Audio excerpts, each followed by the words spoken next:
Good evening. I'd like to call to order this meeting of the Urbana City Council. It's Monday, September 16th, 2019. Will the clerk please call the roll?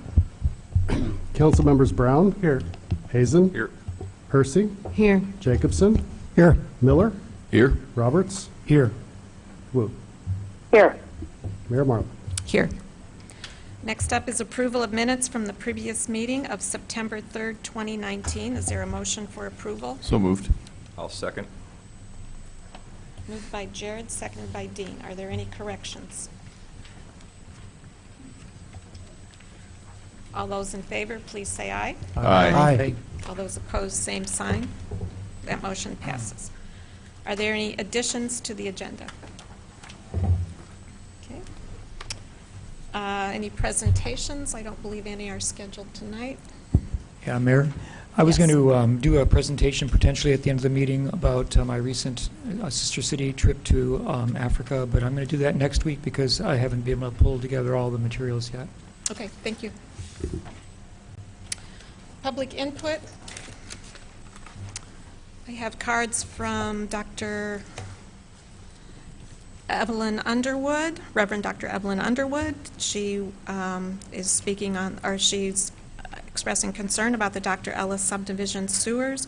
They're continually concerned about the Dr. Ellis subdivision sewer problems. Also a public input card from Eldris Melinda Carr, expressing continued concerns about the Dr. Ellis subdivision sewer issues, equity, and historic input. I have a card from Jason Rock.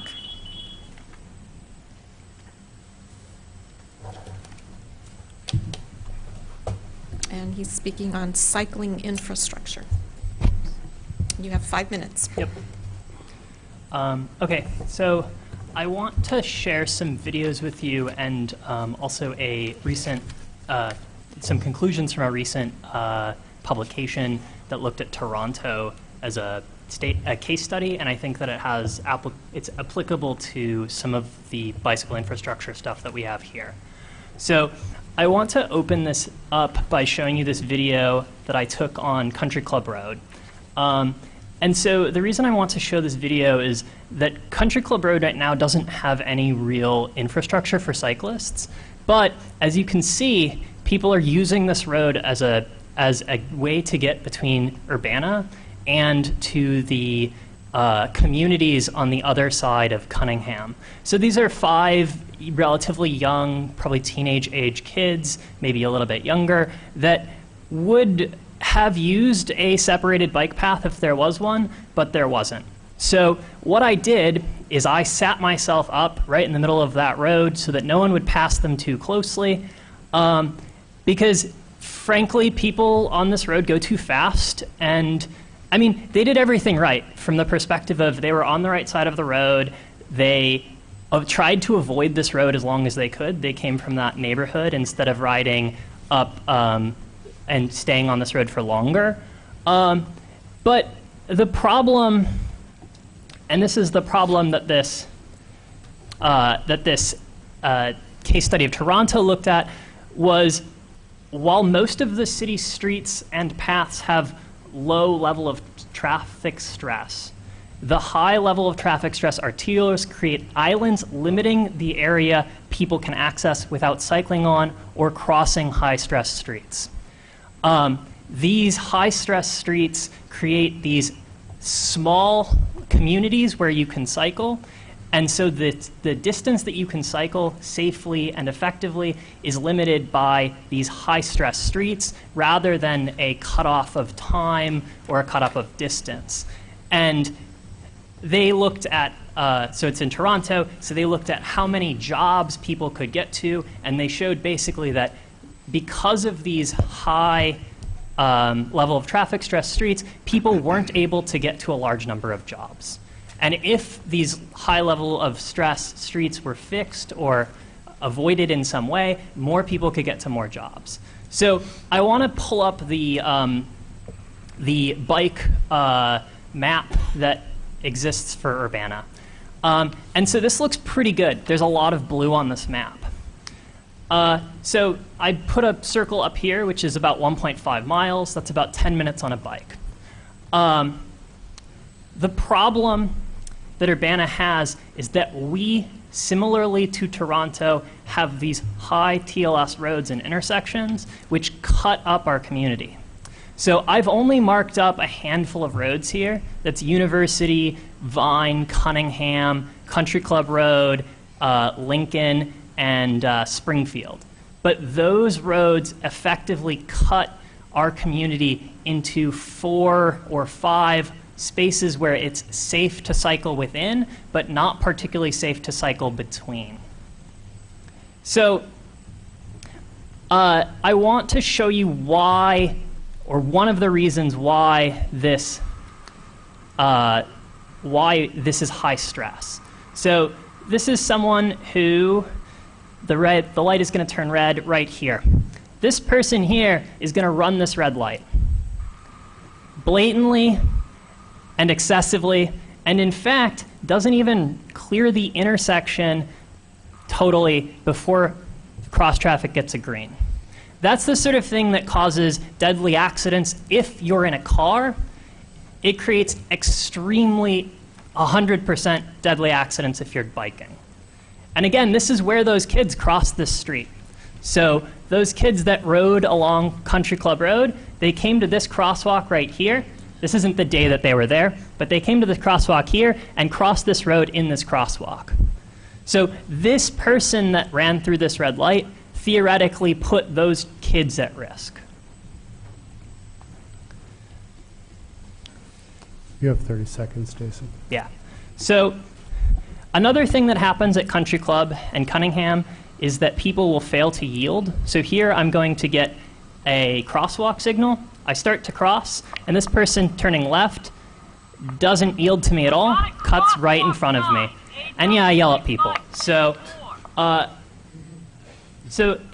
think that's about my time, so thank you. We need to think about how to connect up these neighborhoods. We can't continue to have these things cutting apart our neighborhoods. Thank you, Jason.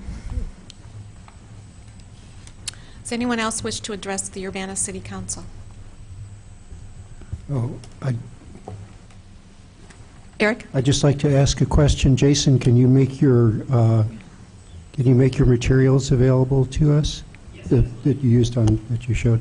Yeah, I was going to send them to Right, perfect.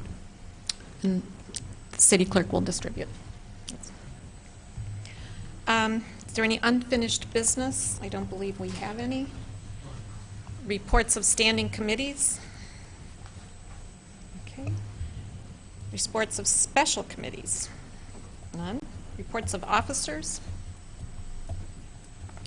I did have a couple of announcements. One, we were pleased to announce today that Downtown Urbana Historic District has been added to the National Register of Historic Places. So this is a very nice step toward assistance toward preservation and renovation of our downtown buildings. Provide some extra financial incentives for those working in our downtown. So we're very pleased for that.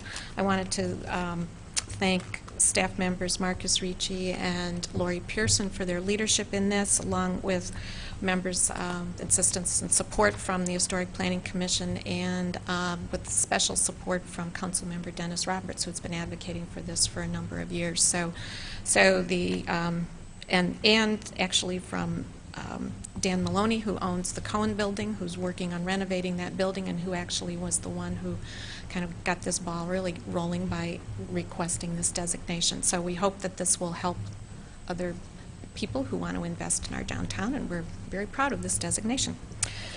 Secondly, I want to remind people that this Wednesday, September 18th, between 10 and 11, is the Coffee with the Mayor right here in the City Council chambers, and it's our celebration, our special celebration of Welcoming Week in Champaign-Urbana. These efforts are being led by the New American Welcome Center and many, many other groups who are working with our immigrant and international population. So September 18th, anybody's welcome. Stop by for coffee, pastries right here in the chamber, and we're decorated and ready to go. So, okay, new business.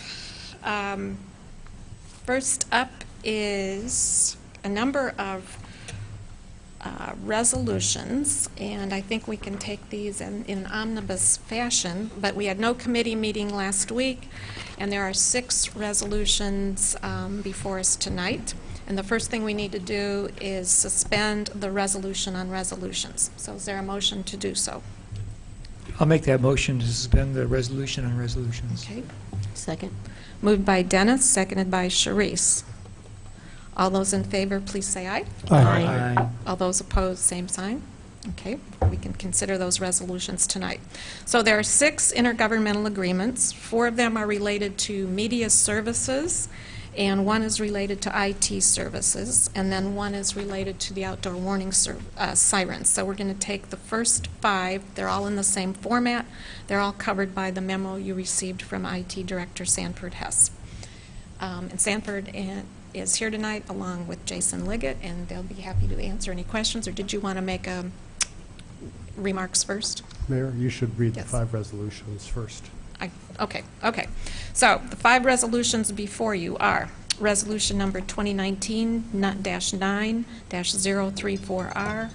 Sorry. Forgot to turn my- Resolution approving an intergovernmental agreement with the Housing Authority of Champaign County for media production services. Number 2 is a resolution number 2019-09-035R, a resolution approving an intergovernmental agreement with the Urbana Park District for information technology services. Resolution number 2019-09-036R, resolution approving an intergovernmental agreement with the Urbana Park District for media production services. Resolution number 2019-09-037R, a resolution approving an intergovernmental agreement with the Urbana Free Library for media production services. Resolution number 2019-09-038R, a resolution approving an intergovernmental agreement with the Urbana School District 116 for media production services. I would make a note, the media production services resolutions are all related to the services that UPTV provides in recording the meetings for the various agencies, and they are now paying a fee for those services. Prior to this, we were providing it free of charge. And then the intergovernmental agreement with the Housing Authority, well, that's 1 too. The intergovernmental agreement with the Park District is a longstanding service that we've provided for IT there. And again, they will be paying for that service. And in the last case, they were paying for the IT services. We just had not updated the agreement since 1991, so it was fairly out of date. Okay. Any other comments, Jason or Sanford? No, I don't have anything else to add. I think Yeah. you covered it. I will say that the 4 media service ones are identical, and in addition to recording, we also edit and do some post-production services as well. Dennis, you had a question? Yeah, and so I guess we're charging them by 30-minute segments, or is it by the hour? And what would be the fee for the services that is typical? Yeah, the fee for the services goes along with the City of Urbana's schedule of fees, which is $50 an hour for our paid production. We round that to the nearest half hour, depending on the boards and commissions.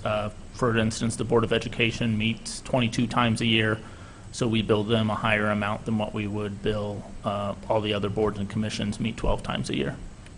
Thank you. Bill? If they end up having a lot of special meetings, we actually track the hours of the meetings, or do we just charge them an annual fee based on what they expect to meet for the year? We charge them the annual fee based on what they expect to meet per year. If there is a scenario where there's additional special meetings, we'll come back to that agreement, and we're able to bill them the $50 an hour rate. Okay, thanks. Sharice?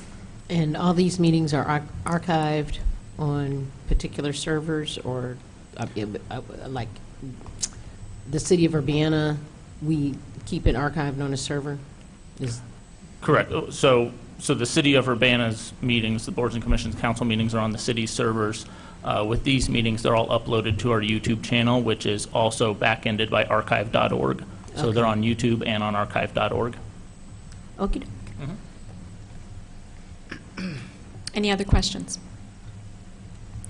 So I will entertain a motion, and the language is in front of you.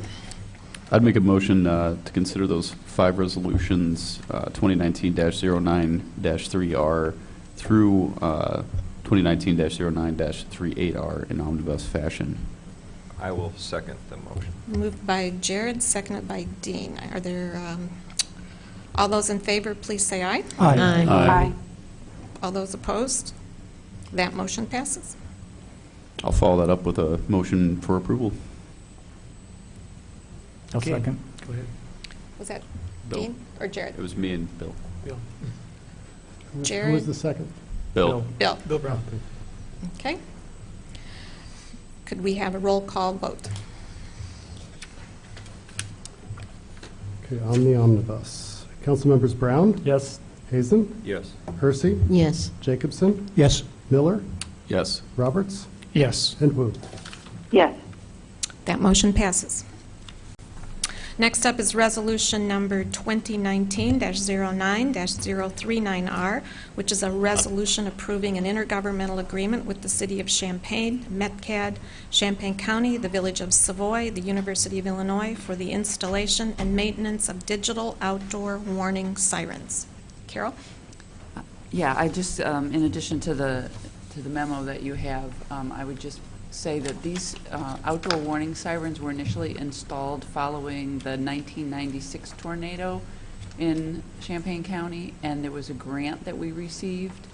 And at that time, decisions were made about where the warning sirens would go, and Urbana has a greater density of sirens than the other jurisdictions, which is why we have almost the same number as Champaign. You might have noticed, even though we don't have the same land area.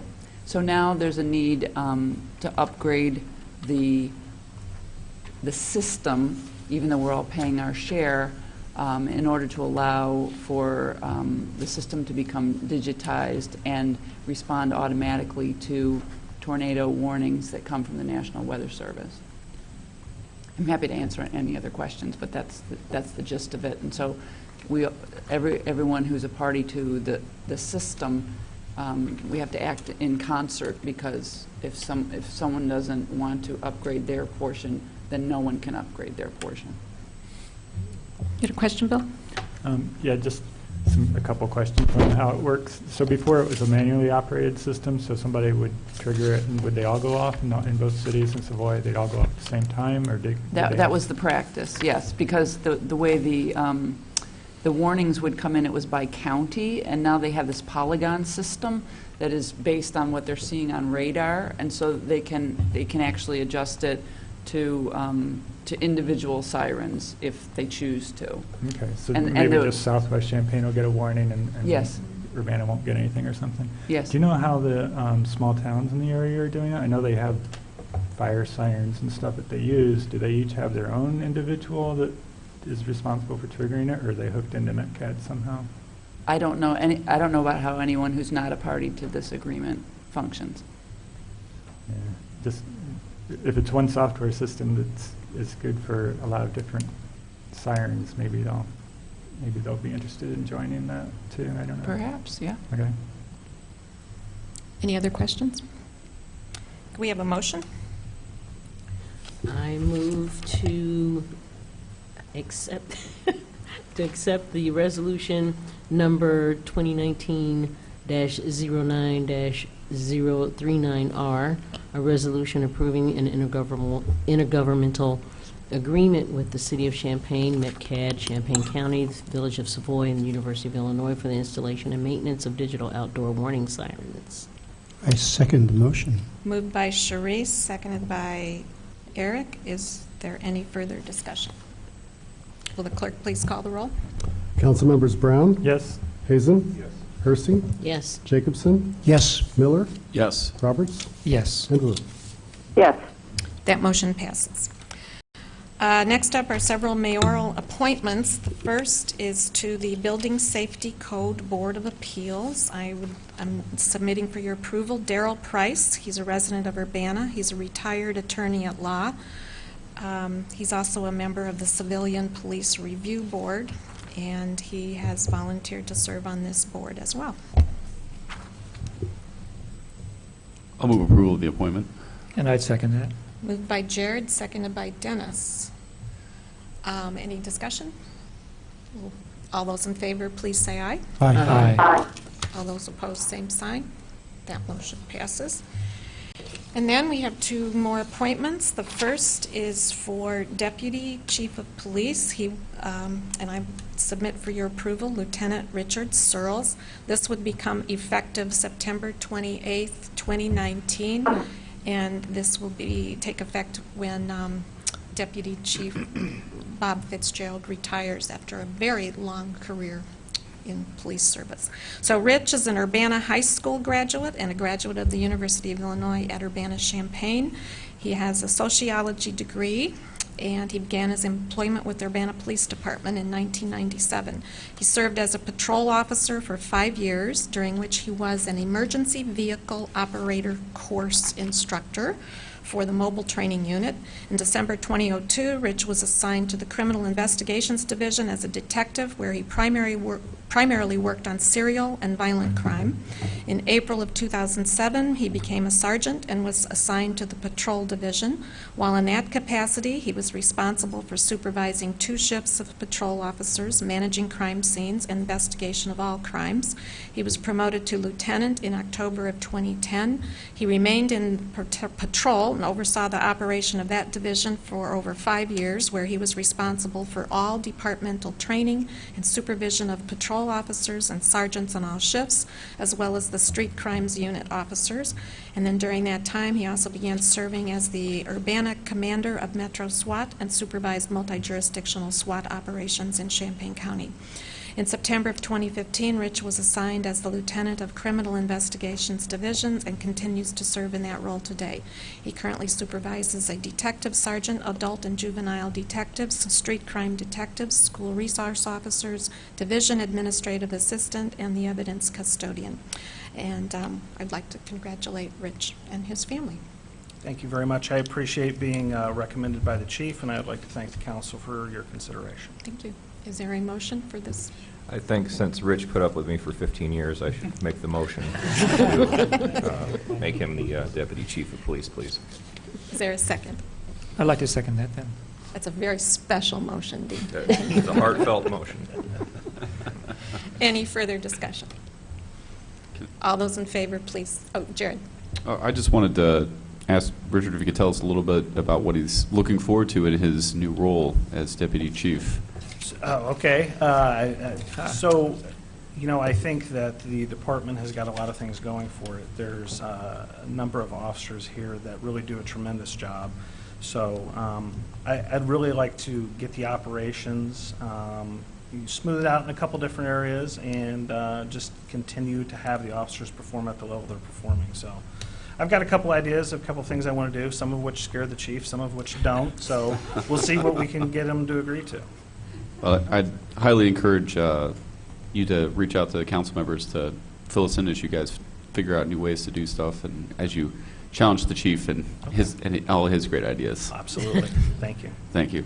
One thing I've observed about Rich, he's very good at communication, and I appreciate that. He keeps us very well briefed. Thank you. Eric. Yeah, I happen to like to read crime stories, and Rich, yours are some of the best. I've had a couple doozies over the years, so yeah, there's especially lately. I have learned a lot, I can tell you.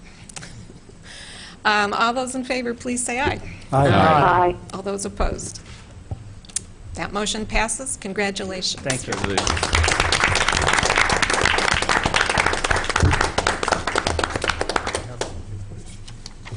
And my next appointment that I'm putting before you is for Lori Pearson.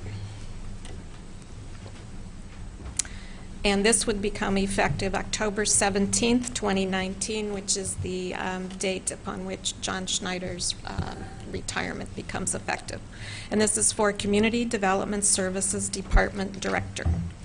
So Lori graduated with a master's in urban planning from the University of Illinois at Urbana-Champaign, where she received the Planning Advisory Council Chairman's Award.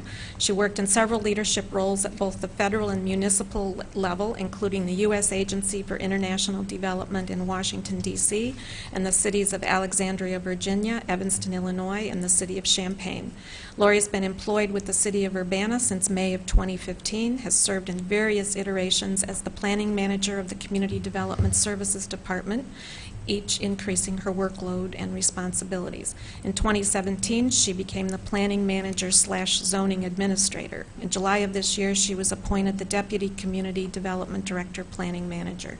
During her tenure with the City of Urbana, Lori has served as a staff liaison for 4 boards and commissions, has led several community engagement efforts, including the successful What's in Your Square public input process last year. She prepares and manages the Planning Division's budget and leads an interdepartmental annexation policy team to achieve the city's growth goals.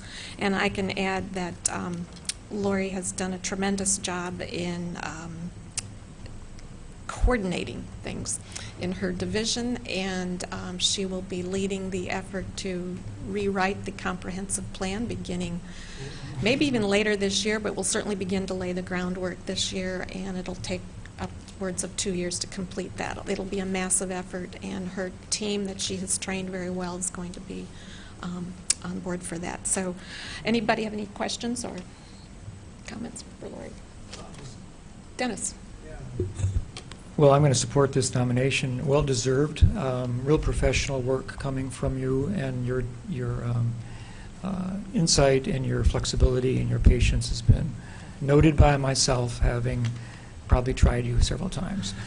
So I really think it's an excellent thing, and congratulations. And I'm going to then offer your name in nomination. I support this, and I'd like to make a motion to place your name into a nomination for this. Is there a second? Second. Moved by Dennis, seconded by Sharice. Any further discussion? Sharice? Grocery store. Got it. Still looking for that to come up. So noted. Okay. Right, we have enough apartments. Now we need a grocery store. So noted. Especially on my side of town. Any other questions? Bill? Bike infrastructure. Love bikes. Oh, good. And include bike and pedestrian planning in the subdivision plan. Okay. We had a motion by Dennis, seconded by Sharice. All those in favor, please say aye. Aye. All those opposed, same sign. That motion passes. Thank you. Congratulations, Lori.